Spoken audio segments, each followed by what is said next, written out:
श्रीगुरुभ्यो नमः। हरिः ओम्।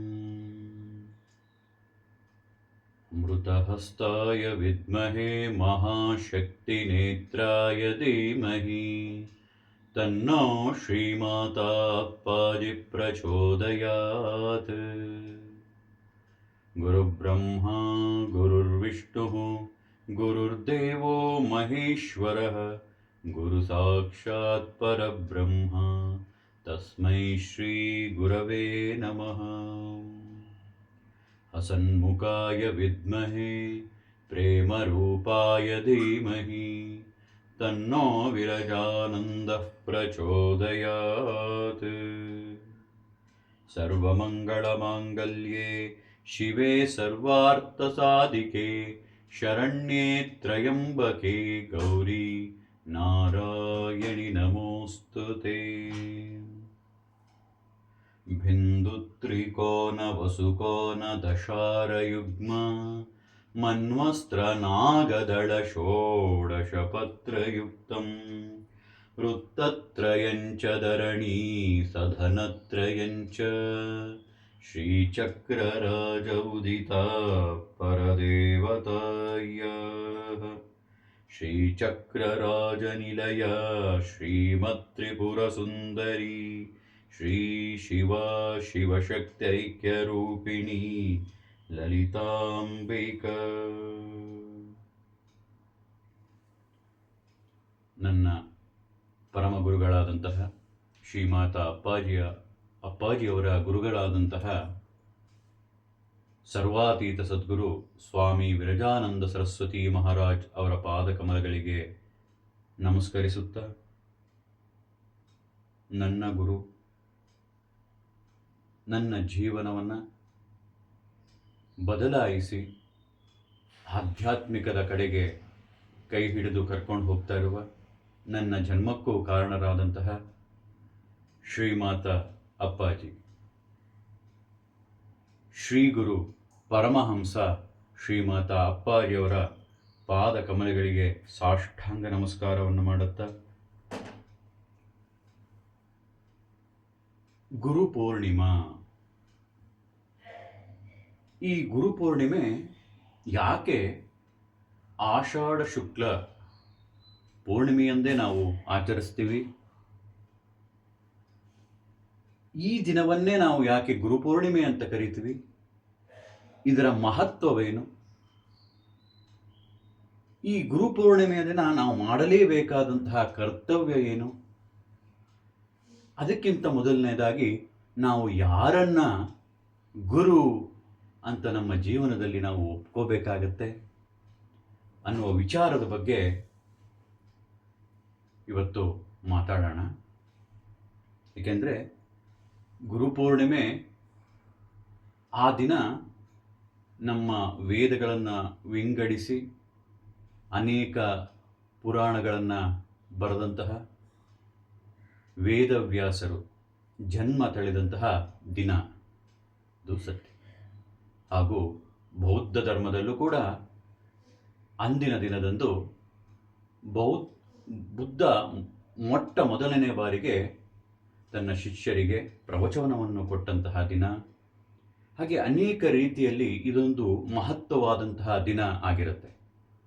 ಹಾಗಾಗಿ ಈ ದಿನ ವೇದವ್ಯಾಸರು, ಅವರ ಪೂರ್ವಾಶ್ರಮದ ಹೆಸರು ಕೃಷ್ಣದ್ವೈಪಾಯನ ಅಂತ.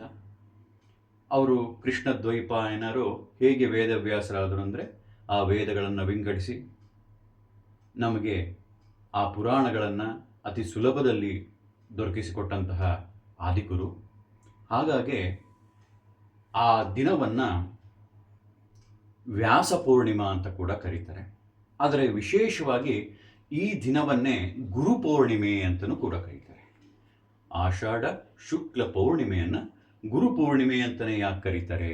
ಯಾಕೆ ಬೇರೆ ದಿನ ಎಷ್ಟೊಂದು ಪೌರ್ಣಿಮೆಗಳು ಬರಲ್ವೇ, ಎಷ್ಟೊಂದು ಹುಣ್ಣಿಮೆ ಬರಲ್ವೇ? ಅದರಲ್ಲೂ ಪರ್ಟಿಕ್ಯುಲರ್ ಆಗಿ ಯಾಕೆ ವೇದವ್ಯಾಸರು ಅಥವಾ ಕೃಷ್ಣದ್ವೈಪಾಯನರು ಹುಟ್ಟಿದ್ದ ದಿನವನ್ನೇ ನಾವು ಗುರುಪೂರ್ಣಿಮೆ ಅಂತ ಯಾಕೆ ಕನ್ಸಿಡರ್ ಮಾಡ್ತೀವಿ ಅನ್ನೋದ್ರ ಬಗ್ಗೆ ವಿಚಾರ ಮಾಡೋಣ. ಅದಕ್ಕೆ ಮೊದಲನೇದಾಗಿ ಗುರು ಗುರು ಬ್ರಹ್ಮ ಎಲ್ಲರೂ ಪ್ರತಿದಿನ ಹೇಳ್ಕೊಳ್ಳುವಂಥ ವಾಕ್ಯ. ಗುರು ಬ್ರಹ್ಮ ಗುರು ವಿಷ್ಣು ಗುರುದೇವೋ ಮಹೇಶ್ವರ ಗುರು ಸಾಕ್ಷಾತ್ ಪರಬ್ರಹ್ಮ ತಸ್ಮೈ ಶ್ರೀ ಗುರವೇ ನಮಃ. ನಮ್ಮಲ್ಲಿ ಯಾರನ್ನ ನಾವು ಗುರು ಅಂತ ಒಪ್ಕೋಬೇಕಾಗತ್ತೆ?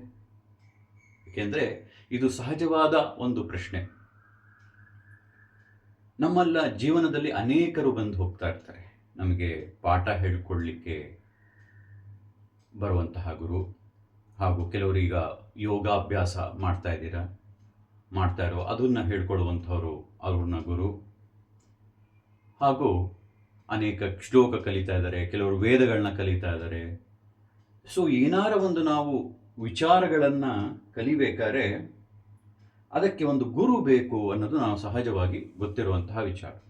ಯಾಕೆಂದರೆ ನಮಗೆ ಯಾವುದಾರ ವಿಚಾರವನ್ನು ಗೊತ್ತಿರೋದಿಲ್ಲ, ಅದನ್ನು ತಿಳ್ಕೋಬೇಕಾದ್ರೆ ಯಾರ ಮೂಲಕವಾಗಿ ನಾವು ತಿಳ್ಕೋಬೇಕು. ಯಾವ್ದಾರ ವಿಚಾರ ಆಗಿರ್ಬೋದು.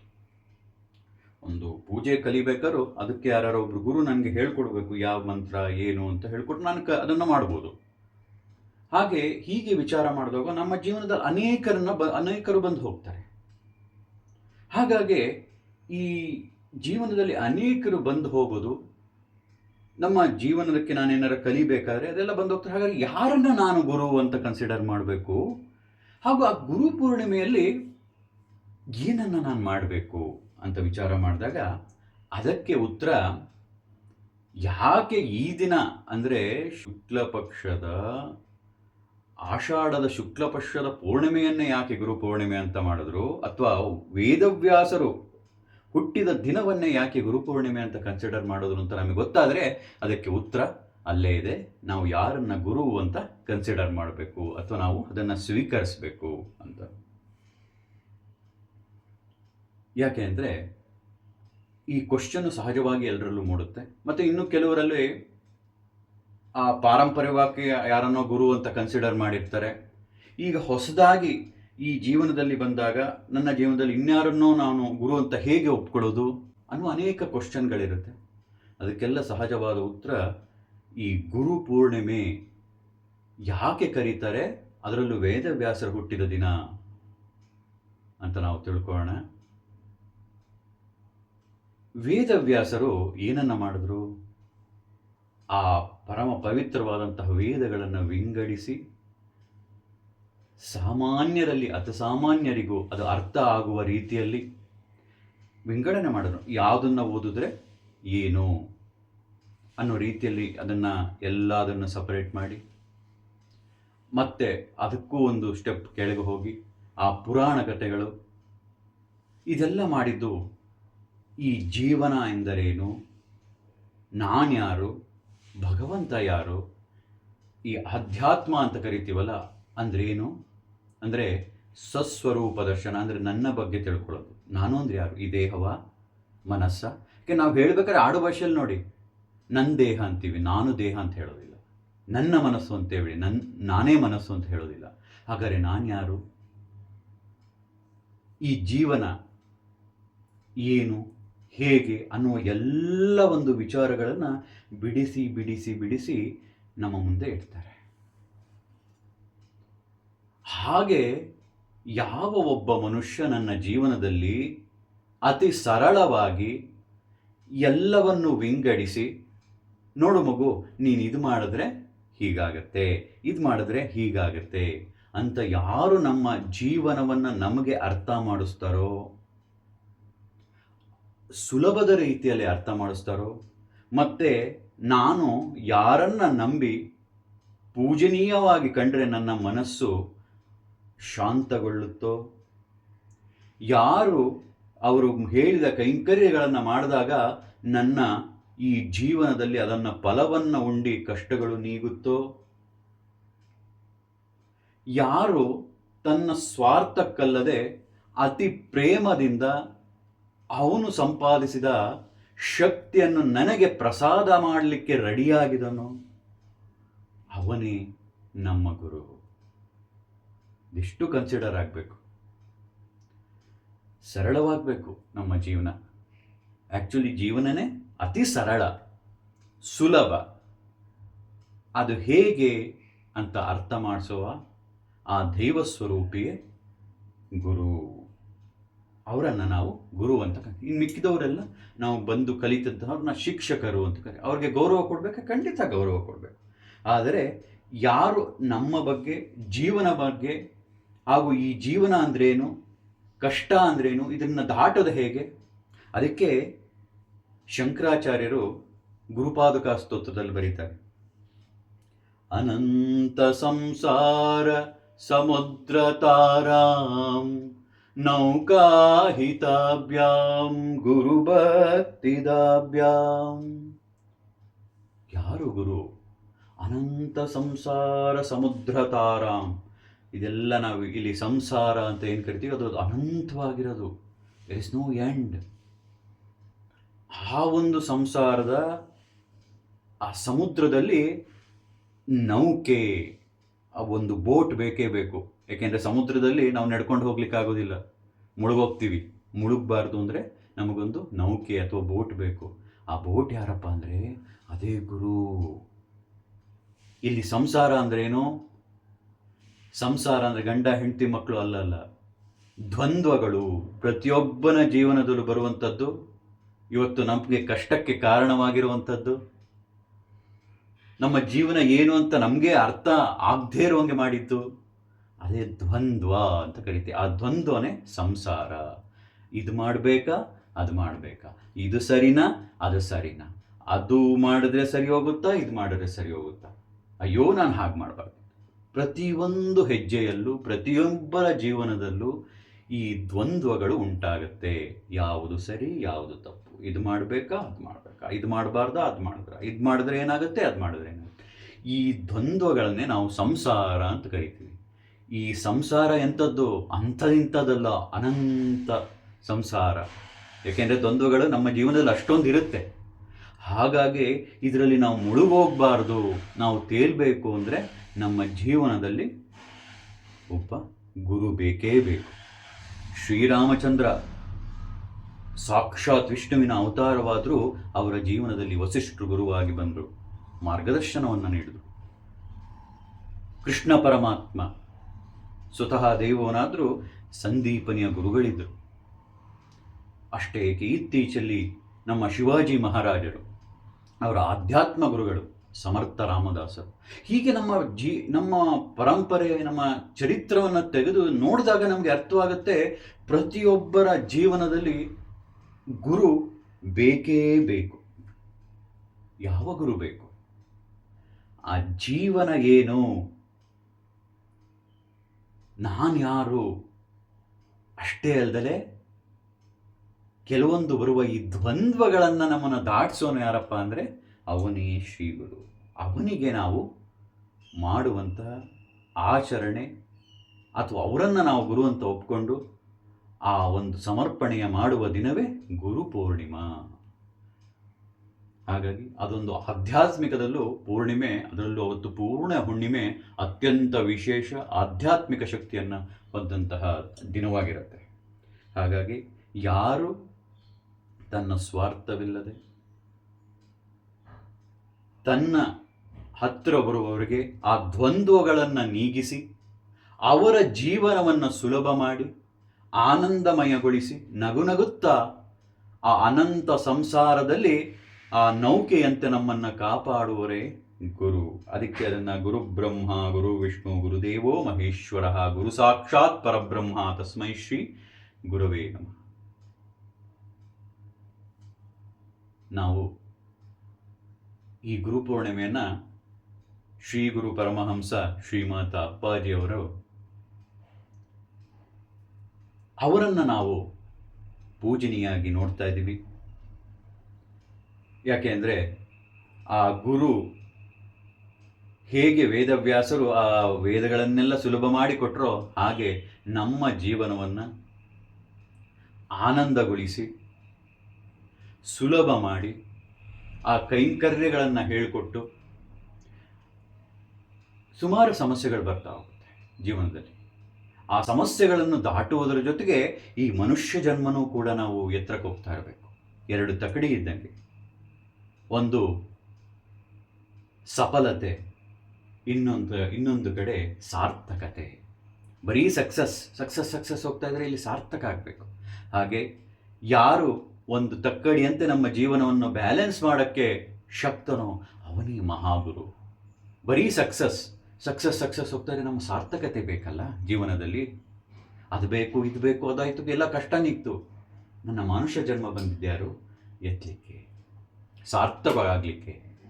ಹಾಗಾಗಿ ಈಗ ನಮ್ಮ ಗುರು ಶ್ರೀ ಗುರು ಪರಮಹಂಸ ಶ್ರೀಮಾತ ಅಪ್ಪಾಜಿಯವ್ರ ಬಗ್ಗೆ ಹೇಳಲೇಬೇಕು. ಯಾಕೆಂದರೆ ನಾನು ನನ್ನ ಗುರುವನ್ನು ಪೂಜನೆ ಮಾಡಬೇಕಾದ್ರೆ ಅವ್ರು ಯಾರು, ಅವ್ರು ಏನನ್ನ ಮಾಡ್ತಾ ಇದ್ದಾರೆ ಅನ್ನೋದು ನಮಗೆ ಗೊತ್ತಾದಾಗ ಮಾತ್ರ ನಮ್ಮ ಹೃದಯ ಅದನ್ನು ಒಪ್ಕೊಳ್ಳುತ್ತೆ. ಅದನ್ನು ಅಂತಃಕರಣ ಅಂತೀವಿ. ಅಂತಃಕರಣ ಮನಸ್ಸು, ಬುದ್ಧಿ, ಚಿತ್ತ ಮತ್ತು ಅಹಂಕಾರ. ಚಿತ್ತ ಒಂದು ಆಲೋಚನೆಯನ್ನು ಮಾಡುತ್ತೆ, ಆ ಬುದ್ಧಿ ಅದಕ್ಕೆ, ಆ ಮನಸ್ಸು ಅದಕ್ಕೆ ಒಂದು ಸಂಕಲ್ಪವನ್ನು ಮಾಡುತ್ತೆ, ಅದನ್ನು ತಗೊಳ್ಳೋದೋ ಬೇಡವೋ ಅಂತ. ಆ ಬುದ್ಧಿ ಅದಕ್ಕೆ ಒಂದು ಒತ್ತು ಕೊಡುತ್ತೆ ಮತ್ತು ಅಹಂಕಾರ ಅದನ್ನು ಎಸ್ ಅಂತ. ಹಾಗಾಗಿ ಈ 4 ಅಂತಃಕರಣ ಏನಿವೆ ಅದನ್ನು ಒಪ್ಕೋಬೇಕು. ಆ ಒಪ್ಕೋಬೇಕಾದ್ರೆ ಆ ವಿಚಾರ ನಮ್ಮ ಒಳಗೆ ಇಳಿಬೇಕು. ಆ ವಿಚಾರ ಇಳಿದಾಗ ಆ ಚಿತ್ತದಲ್ಲಿ ಆಲೋಚನೆ ಬರುತ್ತೆ. ಆ ಚಿತ್ತದಲ್ಲಿ ಬಂದಂತಹ ಆಲೋಚನೆ ಆ ಮನಸ್ಸು ಒಂದು ಸ್ಪ್ರೆಡ್ ಮಾಡುತ್ತೆ, ವಿಕಾರಗೊಳ್ಳುತ್ತೆ ಅಥವಾ ಅದನ್ನು ವಿಸ್ಮಯ ಮಾಡುತ್ತೆ. ಅದನ್ನು ಮತ್ತೆ ಬುದ್ಧಿ ಒಪ್ಪಿ ಅದ್ರ ಬಗ್ಗೆ ವಿಮರ್ಶನೆಯನ್ನು ಕೊಟ್ಟು ಎಸ್ ಅಂತ ಹೇಳುತ್ತೆ. ಅದನ್ನು ನೆಕ್ಸ್ಟು ಅಹಂಕಾರ as this is what it is ಅಂತ. ಹಾಗಾಗಿ ವಿಚಾರಗಳು ಅನೇಕವಾಗಿ ಇಂಪಾರ್ಟೆಂಟ್ ಆಗ್ತಾ ಹೋಗುತ್ತೆ. ಶ್ರೀ ಗುರು ಪರಮಹಂಸ ಶ್ರೀಮಾತ ಅಪ್ಪಾಜಿ. ಯಾಕೆ ಶ್ರೀ ಗುರು? ಇದರಲ್ಲಿ ಅನೇಕ ರೀತಿ ಬರ್ತಾ ಹೋಗುತ್ತೆ. ಸದ್ಗುರು, ಶ್ರೀಗುರು ಮತ್ತೆ ಅನೇಕ ರೀತಿಯಲ್ಲಿ ಬರ್ತಾ ಹೋಗುತ್ತೆ. ಯಾರು ಶ್ರೀಗುರು ಅಂದರೆ ಯಾರು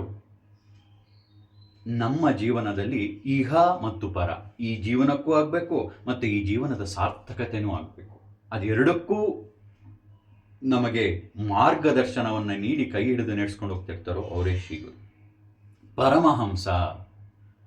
ಪರಮಹಂಸ ಯಾರು ದ್ವಂದ್ವಗಳನ್ನು ಬಿಡಿಸ್ತಾರೋ, ಅವ್ರ ಹತ್ರ ಹೋದಾಗ ನನ್ನ ಜೀವನದಲ್ಲಿರುವ ದ್ವಂದ್ವಗಳೆಲ್ಲವೂ ನಶಿಸಿ ಹೋಗುತ್ತೋ, ಯಾವುದು ತಪ್ಪು ಯಾವುದು ಸರಿ ಅನ್ನುವ ಜ್ಞಾನ ನನಗೆ ಮೂಡುತ್ತೋ ಅವರೇ ಪರಮಹಂಸ. ಅವರು ಯಾರು? ಶ್ರೀಮಾತ ಅಪ್ಪಾಜಿ. ಹಾಗಾಗಿ ಅವರು ಶ್ರೀ ಗುರು ಪರಮಹಂಸ ಶ್ರೀಮಾತ ಅಪ್ಪಾಜಿ. ಯಾವ ಸ್ವಾರ್ಥವೂ ಇಲ್ಲದೆ, ಸ್ವಾರ್ಥ ಅಂದ್ರೇನು? ಈ ಕೆಲಸ ಮಾಡಿದ್ರೆ ನನಗೇನು ಸಿಗುತ್ತೆ ಅಂತ ಯೋಚನೆ ಮಾಡದೇ ಇರೋದೇ ನಿಸ್ವಾರ್ಥತೆ. ಆ ಭಗವಂತ ಹೇಳಿದಾನೆ, ಮಾಡ್ತಾ ಇದ್ದೀನಿ, ಆದರೆ ನನಗೇನು ಸಿಗುತ್ತೆ ಅಲ್ಲ, ನನ್ನ ಬಂದ ಕಾರ್ಯದಂತ ಅಥವಾ ನನ್ನ ಬಂದ ಮಕ್ಕಳಿಗೆ ಏನು ಸಿಗುತ್ತೆ ಅಂತ ಸದಾಕಾಲ ಯೋಚನೆ ಮಾಡೋರು ಶ್ರೀಗುರು ಪರಮಹಂಸ ಶ್ರೀಮಾತ ಅಪ್ಪಾಜಿಯವರು. ಹೇಗೆ ಹೇಳ್ತೀರಾ ಅಣ್ಣಯ್ಯ ಅಂದರೆ, ಯಾರಿಗೆ ಆ ಭಗವತ್ ಸಾಕ್ಷಾತ್ಕಾರ ಆಗಿದೆಯೋ, ಯಾರಿಗೆ ಯಾವುದೂ ಬೇಡವೋ, ದುರ್ಗಾ ಸಂಸ್ಥಾನದ ವಿಚಾರ ಬಂದಾಗಲೂ ನಮ್ಮ ಶ್ರೀಮಾತ ಅಪ್ಪಾಜಿಯವರು ಹೇಳಿದ್ದಿದೆ, ಅಣ್ಣಯ್ಯ ನಾನು ಇನ್ನು ಎಷ್ಟು ವರ್ಷ ಬದುಕಿರ್ತೀನಯ್ಯ, ನನಗೆ ಯಾವ ಆಡಂಬರನೂ ಬೇಡ, ಇದೆಲ್ಲವೂ ದೇವಿಯ ಕಾರ್ಯ, ನನ್ನ ಕೈಲಿ ನಡೆಸ್ಕೋತಾ ಇದ್ದಾಳೆ ಅಷ್ಟೇ. ಯಾಕೆ ವಿಚಾರ ಬಂತು ಅಂದರೆ, ಅಪ್ಪಾಜಿಯವ್ರಿಗೆ ಅನೇಕ ಊರುಗಳಿಗೆ ಹೋಗ್ತಾ ಇರ್ತಾರೆ ಸತ್ಸಂಗ ಮಾಡಲಿಕ್ಕೆ, ತುಂಬ ಸ್ಟ್ರೈನ್ ಆಗ್ತಾ ಇರುತ್ತೆ. ನಾನೊಂದು ಪ್ರಸ್ತಾಪವನ್ನು ಮಾಡ್ತೀನಿ ಅಪ್ಪಾಜಿಯವ್ರ ಮುಂದೆ. ಅಪ್ಪಾಜಿಯವರೇ, ಒಂದು ಕ್ಯಾರವ್ಯಾನ್ ಥರ ಮಾಡ್ಬೋಣ. ಅಂದರೆ ಕ್ಯಾರವ್ಯಾನ್ ಅಂದರೆ ಒಂದು ವಾಹನದಲ್ಲೇ ಅವ್ರಿಗೆ ಮಲಗುವಂಥ ಫೆಸಿಲಿಟಿ, ಒಂದು ಅಟ್ಯಾಚ್ ಟಾಯ್ಲೆಟ್ಟು, ಅಂದರೆ ಯಾವಾಗ ಬೇಕೋ ಅವ್ರು ಮಲ್ಕೋಬೋದು, ಎಲ್ಲ ಇರುತ್ತೆ, ಒಂದು AC ಎಲ್ಲ ಇರುವಂಥದ್ದೊಂದು ಮಾಡ್ಬೋಣ.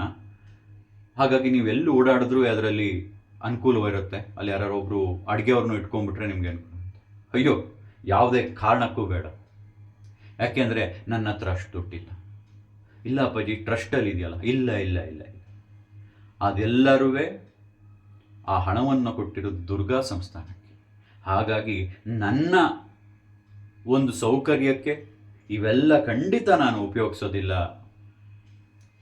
ನಾನು ಬದುಕಿರುವವರೆಗೂ ಆ ತಾಯಿ ಹೇಗೆ ನಡೆಸ್ಕೊತಾಳೋ ಹಾಗೆ ನಡೆಸ್ತಾ ಹೋಗ್ತೀನಿ. ಹಾಗಾಗಿ ಯಾರ ವಾಹನ ಬರುತ್ತೋ ಅದೇ ನನ್ನ ವಾಹನ, ಯಾರ ಮನೆಯಲ್ಲಿ ನಾನು ಉಳಿತೀನೋ ಅದೇ ನನ್ನ ಮನೆ, ಅದೇ ನನ್ನ ಆಶ್ರಮ ಅಂತ ಬದುಕಿರೋರು ಶ್ರೀಮಾತ ಅಪ್ಪಾಜಿಯವರು. ಅವರು ನಮ್ಮ ಗುರುಗಳು. ಪ್ರತಿಯೊಬ್ಬರಿಗೂ ಅಷ್ಟೇ. ಅವರು ಮುಕ್ತಿನಾಥಕ್ಕೆ ಹೋಗಿದ್ರು ನೇಪಾಳದಲ್ಲಿ, ಇಲ್ಲಿ ಕೊಲ್ಲಾಪುರದಲ್ಲಿ ಮಹಾಲಕ್ಷ್ಮಿಯ ದೇವಸ್ಥಾನಕ್ಕೆ ಹೋಗಿದ್ರು, ಮತ್ತೆ ಇತ್ತೀಚೆಗೆ ಚಾರ್ಧಾಮ್ ಯಾತ್ರೆಯನ್ನು ಮಾಡಿದ್ರು. ಯಾತಕ್ಕೆ? ಯಾರಿಗೋಸ್ಕರ? ಯಾರು ತನ್ನ ಪ್ರಜ್ಞಾಸ್ಥಿತಿಯನ್ನು ಮೇಲಕ್ಕೆ ಎತ್ತಿ ಗಂಗೆ ಚಯಮುನೆ ಚೈವ ಗೋದಾವರಿ ಸರಸ್ವತಿ ನರ್ಮದೆ ಸಿಂಧು ಕಾವೇರಿ ಜಲೇ ಅಸ್ಮಿನ್ ಸನ್ನಿಧಿಂಕುರು ಅಂತ ಹೇಳಿದ ತಕ್ಷಣ ತನ್ನ ಕಳಶದಿಂದನೇ ಎಲ್ಲ ನದಿಗಳು ಹುಟ್ಟಿ ಬರುವಂತಹ ಶಕ್ತಿ ಇರೋರು ಯಾವ ಧಾಮಕ್ಕೆ ಹೋಗಬೇಕು? ಯೋಚನೆ ಮಾಡಬೇಕಲ್ವಾ? ಹಾಗಾದ್ರೆ ಹೋಗಿದ್ಯಾಕೆ? ಅವರು ಹೇಳ್ತಾ ಇದ್ರು, ಇದ್ಯಾವುದು ನಾನು ಪ್ಲಾನ್ ಮಾಡಿದ್ದಲ್ಲ. ಈ ಸತ್ಸಂಗವಾಗ್ಲಿ, ನನ್ನಂತರ ಬರೋತ್ತಿರುವ ಮಕ್ಕಳಿಗಾಗ್ಲಿ, ಅಥವಾ ನಾನು ಪ್ರತಿಯೊಂದು ಕಾರ್ಯನೂ ಇಷ್ಟು ಜನ ಬರಲಿ ಅಷ್ಟು ಜನ ಬರಲಿ ಹಾಗೆ ಮಾಡಬೇಕು ಹೀಗೆ ಮಾಡಬೇಕು ಅನ್ನೋದು ನನ್ನದು ಯಾವುದು ಯೋಚನೆ ಇಲ್ಲ ಅಣ್ಣಯ್ಯ. ಇದೆಲ್ಲವೂ ತಾಯಿಯ ಕಾರ್ಯ. ನನ್ನ ಹತ್ರ ಬರುವ ಮಕ್ಕಳು ಅವಳು ಕಳಿಸಿದ್ದು, ಅವ್ರಿಗೆ ನಾನೇನಾದ್ರು ಮಾಡಬೇಕಲ್ಲ. ಹಾಗಾಗಿ ಆ ಮುಕ್ತಿನಾಥಕ್ಕೋಗಿ ವಿಷ್ಣುವನ್ನ ಹೋಲಿಸ್ಕೊಂಡು ಓಂ ನಮೋ ಭಗವತೆ ವಾಸುದೇವಾಯ ಮುಕ್ತಿನಾಥಾಯ ನಾರಾಯಣಾಯ ಅನ್ನುವ ಮಂತ್ರವನ್ನು ನಮಗೆ ಹೇಳ್ಕೊಡ್ತಾರೆ. ಯಾಕೆಂದರೆ ಜೀವನದಲ್ಲಿ ಮುಕ್ತಿ ಹೊಂದಬೇಕು. ಈ ಕಷ್ಟ ಕಾರ್ಪಣ್ಯದಿಂದ, ಈ ದ್ವಂದ್ವಗಳಿಂದ ಹೊರಬರೋದನ್ನೇ ನಾವು ಮುಕ್ತಿ ಅಂತ ಕರಿತೀವಿ, ಸತ್ತ ಮೇಲೆ ಸಿಗೋದಲ್ಲ. ಕೊಲ್ಲಾಪುರದ ಲಕ್ಷ್ಮಿ ಮಹಾಲಕ್ಷ್ಮಿ, ಅಲ್ಲಿ ಹೋಗಿ 4 ಸಮಸ್ಯೆಗಳು, ಸಂತಾನ ಮತ್ತು ಧನ ಅಥವಾ ಕೆಲಸ, ಆರೋಗ್ಯ ಹಾಗೂ ವಿದ್ಯೆ, ಇದಿಷ್ಟಕ್ಕೂ ನನ್ನ ಮಕ್ಕಳಿಗೆ ನೀನು ಆಶೀರ್ವಾದ ಮಾಡಬೇಕು ಅಮ್ಮ ಅಂತ ಕೇಳಿಕೊಂಡಾಗ ನಮಗೆ 4 ತುಂಬ ಪವಿತ್ರವಾದ ಶ್ಲೋಕ ರೂಪದ ಮಂತ್ರವನ್ನು ಕೊಡ್ತಾರೆ. ಅದೇ ರೀತಿ ಈ ಕಳೆದ ಕೆಲವು ದಿನಗಳ ಹಿಂದೆ ಚಾರ್ಧಾಮ್ ಪ್ರವಾಸವನ್ನು ಮಾಡ್ತಾರೆ. ಯಾಕೆ? ನನ್ನ ಮಕ್ಕಳ ತಿಳಿದೇ ಮಾಡಿರುವ ಎಲ್ಲ ಪಾಪಗಳೆಲ್ಲ ನೀಗಿಸಿ, ಅವರ ದೋಷಗಳನ್ನು ಕಳೆದು, ಪವಿತ್ರತೆಯನ್ನು ಮಾಡಿ, ಅವರ ಜೀವನ ಸಾರ್ಥಕ ಮಾಡು, ಅವ್ರು ಯಾವಾಗಲೂ ನಗ್ನಗ್ತಾ ಇರಬೇಕು ಅನ್ನುವ ಸಂಕಲ್ಪ. ನನ್ನ ಗುರು ಆ ರೀತಿಯಾಗಿ ಯಾವತ್ತೂ ತನ್ನ ಬಗ್ಗೆ ಒಂಚೂರು ಯೋಚನೆ ಮಾಡಿದಲೆ ಸದಾಕಾಲ ಸದಾ ಕ್ಷಣ, ಇವತ್ತು ಕೂಡ ಇವತ್ತು ಅಣ್ಣಯ್ಯ ಕೂತು ಏನು ಮಾತಾಡ್ತಾ ಇದ್ದಾನೋ ಇದು ಅಣ್ಣಯ್ಯ ಅಂದಲ್ಲ, ಅದು ಕೂಡ ಅವರದೇ, ಅವರ ಕರುಣೆಯೇ. ಯಾಕೆಂದರೆ ಅವರ ಮಕ್ಕಳಿಗೆ ಈ ವಿಚಾರ ತಿಳಿಬೇಕು, ಆ ವಿಚಾರ ತಿಳಿದಾಗ ಅವರ ಚಿತ್ತ ಅದನ್ನು ಒಪ್ಕೋಬೇಕು, ಆ ಚಿತ್ತ ಒಪ್ಕೊಂಡು ಮನಸ್ಸು ಹಗುರ ಆಗಬೇಕು, ಆ ಬುದ್ಧಿ ಬೆಳಿಬೇಕು, ಮತ್ತು ಅಹಂಕಾರ ಅದನ್ನು ಒಪ್ಪಿ ಅವರು ಅಂತಃಕರಣ ಶುದ್ಧರಾಗಿ ಯಾವಾಗಲೂ ಆನಂದವಾಗಿರಬೇಕು. ಹಾಗೆ ಪ್ರತಿ ಕ್ಷಣ ಸ್ವಾರ್ಥವಿಲ್ಲದೆ ತನ್ನ ಹತ್ತಿರ ಬರುವ ಮಕ್ಕಳು ಅಂತ ಕರೀತಾರೆ ಅವರು, ಭಕ್ತರು ಅಂತಲೂ ಕರೆಯಲ್ಲ, ಮಕ್ಕಳನ್ನು ಸದಾಕಾಲ ರಕ್ಷಣೆ ಮಾಡುವ ಹೊಣೆಯನ್ನು ಹೊತ್ತಿರೋರು ನಮ್ಮ ಶ್ರೀ ಗುರು ಪರಮಹಂಸ ಶ್ರೀಮಾತಾ ಅಪ್ಪಾಜಿಯವರು. ಪ್ರತಿಯೊಂದಕ್ಕೂ ಅಷ್ಟೇ. ಮತ್ತೆ ಆ ಗುರು ತತ್ವ ಹೇಗಿರುತ್ತೆ ಅಂದರೆ, ತನಗೆ ತಿಳಿದಿರುವ ಎಲ್ಲ ಸಾಧನೆಗಳನ್ನು ಎಲ್ಲದನ್ನೂ ಕೊಟ್ಟು ಬಿಡಬೇಕು ಅಂತಲೇ ಕಾಯ್ತಾ ಇರ್ತಾರೆ. ಅದು ಶ್ರೀ ಗುರುವಿನ ಲಕ್ಷಣ, ಅದು ಗುರುವಿನ ಲಕ್ಷಣ, ಅದೇ ಗುರುತತ್ವ. ಹಾಗಾಗಿ ಮೂಡು ಬಂದಿದ್ದು ಶ್ರೀಚಕ್ರ ನಿಲಯೇ. ಆ ಶ್ರೀಚಕ್ರ ನಿಲಯೇ ನಿಜವಾಗ್ಲೂ ಸ್ವತಃ ತಾಯಿನೇ. ಯಾಕೆ ಅಂದರೆ ಅದರ ಉದ್ದೇಶ, ಅದರಲ್ಲಿರುವ ವಿಚಾರ, ಅದರಲ್ಲಿರುವ ಶಕ್ತಿ, ಇಟ್ ಈಸ್ ಈಕ್ವಲೆಂಟ್ ಟು ಕಾನ್ಸೆಕ್ರೇಟೆಡ್ ಶ್ರೀಚಕ್ರ.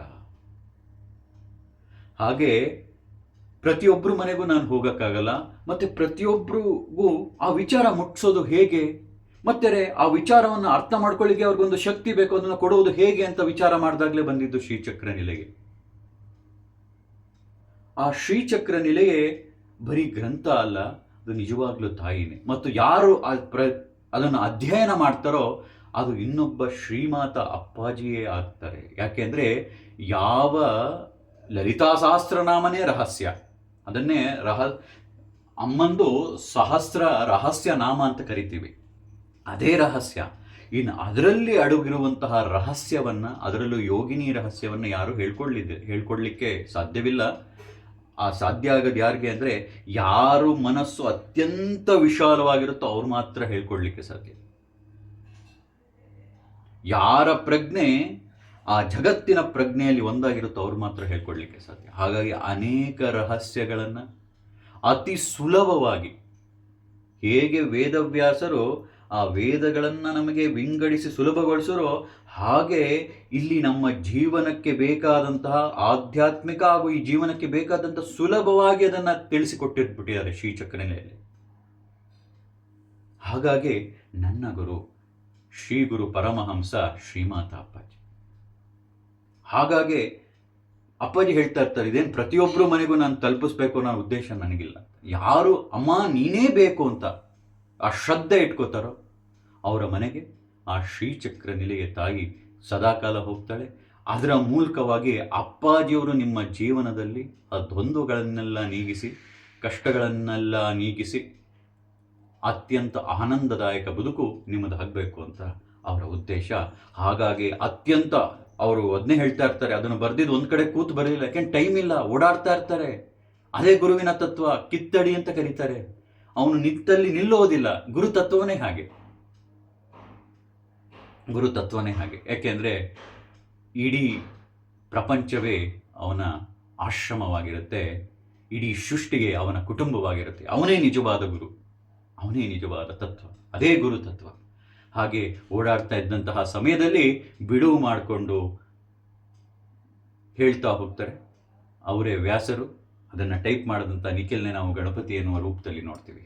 ಹಾಗೆ ಈ ವ್ಯಾಸ ಪೂರ್ಣಿಮೆಯ ದಿನ ನನ್ನ ಗುರುಗಳು, ಹಾಗೆ ಪ್ರತಿಯೊಂದು ಕಾಲಘಟ್ಟದಲ್ಲೂ ಆ ಗುರು ಆ ಆ ಸಂದರ್ಭಕ್ಕೆ ಹೇಗೆ ಬೇಕು, ಆ ಕಲಿಯುಗಕ್ಕೆ ಅಥವಾ ಆ ಒಂದು ಪೀರಿಯಡಲ್ಲಿ ಹೇಗೆ ಬೇಕು ಅನ್ನೋದನ್ನ ನಮಗೆ ತಿಳಿಸ್ಕೊಡ್ತಾ ಹೋಗ್ತಾರೆ. ಹಾಗಾಗಿ ನಮಗೆ ದೊರಕಿದ್ದು ಈ ಶ್ರೀಚಕ್ರ ನಿಲೆಗೆ. ಹಾಗಾಗಿ ಇಂತಹ ಪರಮ ಪವಿತ್ರವಾದ ದಿನದಂದು, ವ್ಯಾಸ ಪೂರ್ಣಿಮೆಯ ದಿನದಂದು, ಯಾರಲ್ಲಿ ಆ ಶ್ರದ್ಧೆ ಇದೆಯೋ, ಆ ಯಾರಲ್ಲಿ ಅಪ್ಪಾಜಿ ಹೇಳ್ತಾ ಇರ್ತಾರೆ ನಾನು ಗುರು ಅಲ್ಲ ಅಂತ, ಅದು ಅವರ ಕರುಣೆ, ಅದು ಅವರ ಕರುಣೆ, ಅವರ ಕೃಪೆ. ಯಾಕೆಂದರೆ ಅವ್ರು ಬರುವರು ಎಲ್ಲರನ್ನೂ ತನ್ನ ಮಕ್ಕಳು, ಎಲ್ಲರೂ ಜಗನ್ಮಾತ ಸ್ವರೂಪರು ಅಂತ ನೋಡೋದ್ರಿಂದ ಅವರು ಆ ರೀತಿ ಹೇಳ್ತಾರೆ. ಆದರೆ ನಿಜವಾಗ್ಲೂ ನಮ್ಮ ಮನಸ್ಸು ಹೇಳಬೇಕು, ಗುರುವೇ ಆ ಗುರುವೇ ಆ ಗುರು ಶ್ರೀಮಾತ ಅಪ್ಪಾಜಿ ಅಂತ ನಮ್ಮ ಮನಸ್ಸು ಒಪ್ಕೋಬೇಕು. ಆಗಲೇ ಆ ಗುರು ಬ್ರಹ್ಮ, ಗುರು ವಿಷ್ಣು, ಗುರುದೇವೋ ಮಹೇಶ್ವರ, ಗುರು ಸಾಕ್ಷಾತ್ ಪರಬ್ರಹ್ಮ, ತಸ್ಮೈ ಶ್ರೀ ಗುರುವೇ ನಮಃ ಅಂತ ಹೇಳಲಿಕ್ಕೆ ಸಾಧ್ಯ. ಹಾಗಾಗಿ ಯಾಕೆ ಪ್ರತಿಯೊಂದು ಅಷ್ಟೇ, ಹುಷಾರಿರಲಿ ಬಿಡಲಿ, ಆ ಪೌರ್ಣಮಿ ದಿನ ಕುಂಕುಮಾರ್ಚನೆ ಮಾಡಿಸೋದು, ಅಮಾವಾಸ್ಯೆ ದಿನ ಕುಂಕುಮಾರ್ಚನೆ ಮಾಡಿಸೋದು, ಊರಿಗೆ ಹೋಗಿ ಸತ್ಸಂಗಗಳನ್ನು ಮಾಡ್ಬೋದು. ಏನು ಬೇಕಾಗಿದೆ ಅವರಿಗೆ, ಏನು ಬೇಕಾಗಿದೆ ಅವರಿಗೆ? ತನ್ನ ಮಕ್ಕಳ, ತನ್ನ ಮಾನಸ ಪುತ್ರ ಪುತ್ರಿಯರ ಒಂದು ಕ್ಷೇಮ, ಅವರ ಅಭಿವೃದ್ಧಿ, ಅವರ ಆನಂದ, ಅವರ ಸಂತೋಷ ಬಿಟ್ಟು ಇನ್ನೇನು ಬೇಕಾಗಿಲ್ಲ. ಯಾರಿಗೆ? ಶ್ರೀ ಗುರು ಪರಮಹಂಸ ಶ್ರೀಮಾತ ಅಪ್ಪಾಜಿಯವರು. ಈ ರೀತಿ ಇರುವ ಮನುಷ್ಯ ಅಂತ ಕರೀಲಿಕ್ಕಾಗೋದಿಲ್ಲ. ಈ ರೀತಿ ಇರುವ ದೈವತ್ವ ಗುಣ ಇರುವಂತಹ ಈ ಗುರುವನ್ನು ಪೂಜೆ ಮಾಡಿದಾಗ ನಮ್ಮಲ್ಲಿರುವ ಆ ಶ್ರದ್ಧೆ ಹೆಚ್ಚಾಗುತ್ತೆ. ಹಾಗಾಗಿ ಈ ಗುರು ಪೂರ್ಣಿಮೆ, ಈ ಆಚರಣೆ ಯಾಕೆ ಮಾಡಬೇಕು? ಈ ರೀತಿಯಾಗಿ ನಮ್ಮ ಬಗ್ಗೆನೇ ಯೋಚನೆ ಮಾಡಿ, ಸಕಲ ಸೌಲಭ್ಯಗಳು, ಸಕಲ ಎಲ್ಲವನ್ನೂ ನಮಗೆ ನೀಡುತ್ತಾ ಇರೋರನ್ನ ನಾವು ಏನನ್ನ ಕೊಡಲಿಕ್ಕೆ ಸಾಧ್ಯ? ಕೆಲವರೆಲ್ಲ ಫೋನ್ ಮಾಡಿ, ಅಯ್ಯೋ ನಮಗೆ ದೂರ ಆಗುತ್ತೆ ಮೈಸೂರು ಅಂತ ಹೇಳ್ತಾರೆ. ಅಲ್ಲಮ್ಮ, ನಮಗೋಸ್ಕರ ಚಾರ್ಧಾಮ್ ಯಾತ್ರೆ, ಮುಕ್ತಿನಾಥ ಹಾಗೆ ಓಡಾಡಿ ತನ್ನ ಶ್ರಮವೆಲ್ಲ ಅದಕ್ಕೆ ಹಾಕ್ತಾ ಇರುವ ಒಬ್ಬ ಗುರುವಿನ ಮುಂದೆ ಬಂದು ನನಗೆ ಶ್ರಮ ಆಗತ್ತೆ ಅಂತ ಹೇಳಿದ್ರೆ ಆ ಗುರು ಒಪ್ಪಲಿಕ್ಕೆ ಸಾಧ್ಯವ? ನಮಗೋಸ್ಕರ ಅವರು ಚಾರ್ಧಾಮ್ ಯಾತ್ರೆ ಮಾಡ್ತಾರೆ, ಆದರೆ ನಾವು ಮಾತ್ರ ನಮಗೆ ದೂರ ಆಗತ್ತೆ, ಶ್ರಮ ಆಗತ್ತೆ ಅಂತ ಕೂತ್ಕೋತೀವಲ್ಲ, ಇದು ಯಾವ ನ್ಯಾಯ?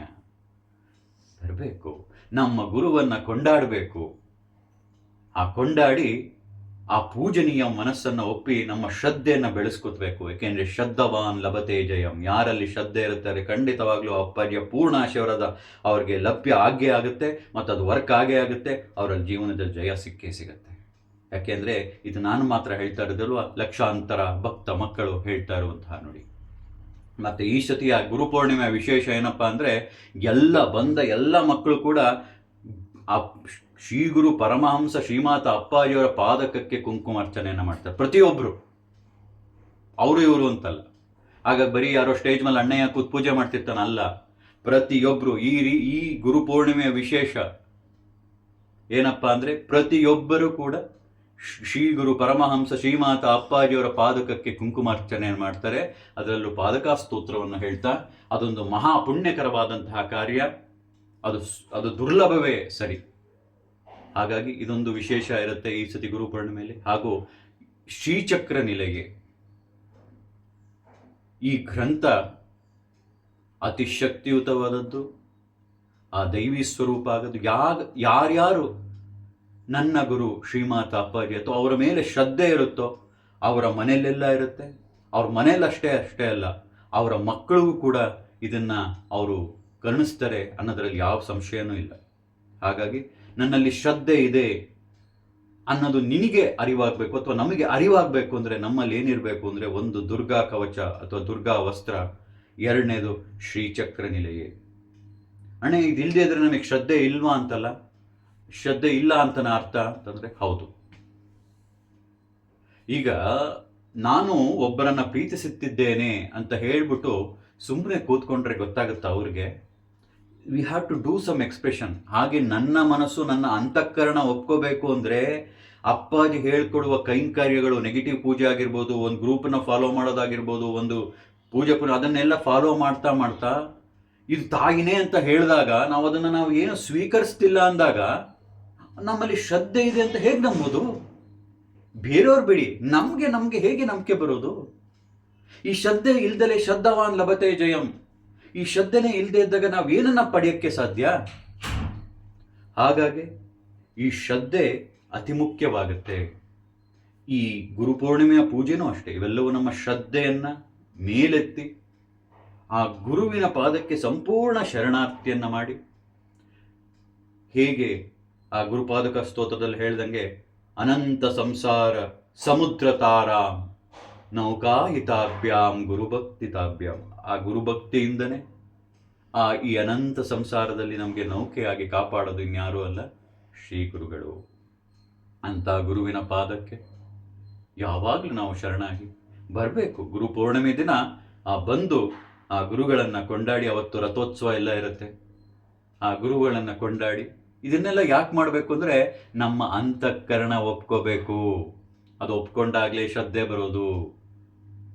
ಹಾಗಾಗಿ ಇದನ್ನೆಲ್ಲ ಮಾಡ್ತಾ ಅವರ ಪಾದುಕಕ್ಕೆ ಪ್ರತಿಯೊಬ್ಬರು ಅಷ್ಟೇ, ಈ ನಮ್ಮ ಸತ್ಸಂಗಗಳಲ್ಲಿ, ಅದರಲ್ಲೂ ಶ್ರೀಮಾತ ಅಪ್ಪಾಜಿ ಅವರ ನಡೆಸುವಂಥ ಅನೇಕ ಕಾರ್ಯಕ್ರಮಗಳು ತುಂಬ ವಿಶೇಷತೆ ಏನಪ್ಪ ಅಂದರೆ, ಯಾರೋ ಒಬ್ಬರು ಆ ಕೆಲಸವನ್ನು ಅಥವಾ ಪೂಜೆಯನ್ನು ಮಾಡ್ತಿರ್ತಾನೆ, ಇನ್ನೆಲ್ಲರೂ ಕೂತ್ಕೊಂಡು ಕೈ ಮುಕ್ಕೊಂಡು ಕೂತ್ಕೊಳ್ಳೋದಲ್ಲ.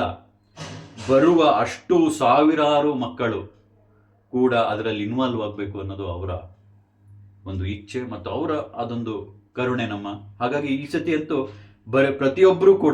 ಪ್ರತಿಯೊಬ್ಬರು ಅವರ ಪಾದುಕೆ ಅತ್ಯಂತ ಆ ಗುರುವೇನೇ ಶ್ರೇಷ್ಠ ಅಂದರೆ ಆ ಪಾದುಕೆ ಅದಕ್ಕೆ ಒಂದು ಮೇಲೆ ಹೋಗುತ್ತೆ. ಹಾಗಾಗಿ ಪ್ರತಿಯೊಬ್ಬರು ಕೂಡ ಆ ಕುಂಕುಮಾರ್ಚನೆಯನ್ನು ಆ ಪಾದಕ್ಕೆ ಮಾಡಿ ಅವರ ಭಕ್ತಿ ಶ್ರದ್ಧೆಯನ್ನು ಸಮರ್ಪಣಿಸುವಂತಹ ಒಂದು ವಿಶೇಷತೆ ಈ ಗುರುಪೂರ್ಣಿಮೆಯಲ್ಲಿರುತ್ತೆ. ಹಾಗಾಗಿ ಈ ಗುರು ಯಾರು, ಆ ಗುರುಪೂರ್ಣಿಮೆ ಯಾಕೆ ಮಾಡಬೇಕು ಅಂದರೆ ನಮ್ಮ ಶ್ರದ್ಧೆಯನ್ನು ಮೇಲೆ ಕೆತ್ತಿ ಪ್ರತಿಯೊಬ್ಬರು ಜೀವನದಲ್ಲಿ ಗುರು ಬೇಕೇ ಬೇಕು. ಯಾಕೆಂದರೆ ನಮ್ಮ ಜೀವನ ಏನು ಅಂತ ಅರ್ಥ ಆಗಿ ನಾವು ಮುನ್ನಡಿಬೇಕಾದ್ರೆ ಇಲ್ಲದೇ ಆ ದ್ವಂದ್ವದಲ್ಲೇ ಕಳೆದೋಗ್ಬಿಡುತ್ತೀವಿ. ಆ ದ್ವಂದ್ವವನ್ನು ನೀಗಿಸುವ ಪರಮ ಗುರುವಿನ ಆ ಪಾದಾರವಿಂದಗಳಿಗೆ ಶರಣಾಗನ ಅಂತ ಹೇಳ್ತಾ, ಅಪ್ಪಾಜಿ ಹೇಳುವಾಗೆ ಯಾವಾಗಲೂ ನಗ್ನಗ್ತಾ ಇರೋಣ. ಸಂದರ್ಭ ಸಮಯ ನಮಗೆ ಸಿಕ್ಕಾಗ ನಾವು ಆ ಒಂದು ವಿಶೇಷ ಸತ್ಸಂಗಗಳಿಗೆ ಅಟೆಂಡ್ ಆಗೋಣ, ಗುರುಪೂರ್ಣಿಮೆಗೆ ಬರೋಣ. ನಾವು ಯಾರನ್ನೂ ಬನ್ನಿ ಅಂತ ಕರೆಯೋದಿಲ್ಲ. ಯಾರಲ್ಲಿ ಶ್ರದ್ಧೆ ಇದೆ, ಯಾರಲ್ಲಿ ಆ ಗುರುಕೃಪೆ ಆಗುತ್ತೆ, ಆ ದೈವ ಕೃಪೆ ಆಗುತ್ತೆ, ಅವರೆಲ್ಲರೂ ಬರ್ತಾರೆ, ಆ ಗುರುವಿನನ್ನು ಕೊಂಡಾಡ್ತಾರೆ, ಅವರ ಶ್ರದ್ಧೆಯನ್ನು ಮೇಲೇರಿಸ್ಕೋತಾರೆ, ಅವರ ಜೀವನವನ್ನು ಸಾರ್ಥಕ ಮಾಡ್ಕೋತಾರೆ ಅಂತ ಹೇಳ್ತಾ, ಓಂ ಅಮೃತಹಸ್ತಾಯ ವಿದ್ಮಹೇ ಮಹಾಶಕ್ತಿ ನೇತ್ರಾಯ ಧೀಮಹಿ ತನ್ನೋ ಶ್ರೀಮಾತಾ ಅಪ್ಪಾಜಿ ಪ್ರಚೋದಯಾತ್.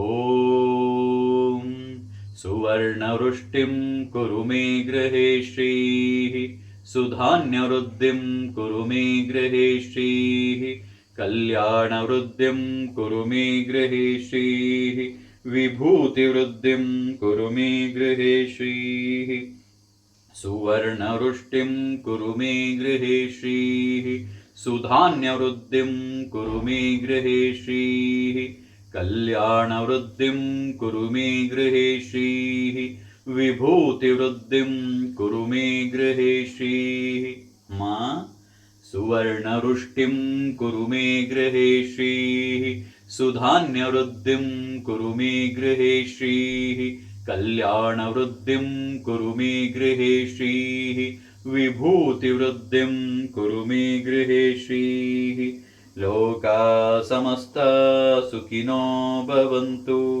ಲೋಕಾ ಸಮಸ್ತಾ ಸುಖಿನೋ ಭವಂತು ಲೋಕಾ ಸಮಸ್ತಾ ಸುಖಿನೋ ಭವಂತು ಸಮಸ್ತ ಸನ್ಮಂಗಳಾನಿ ಭವಂತು ಓಂ ಶಾಂತಿ ಶಾಂತಿ ಶಾಂತಿ ಹರಿ ಓಂ ತತ್ಸತ್ ಸರ್ವಂ ಶ್ರೀ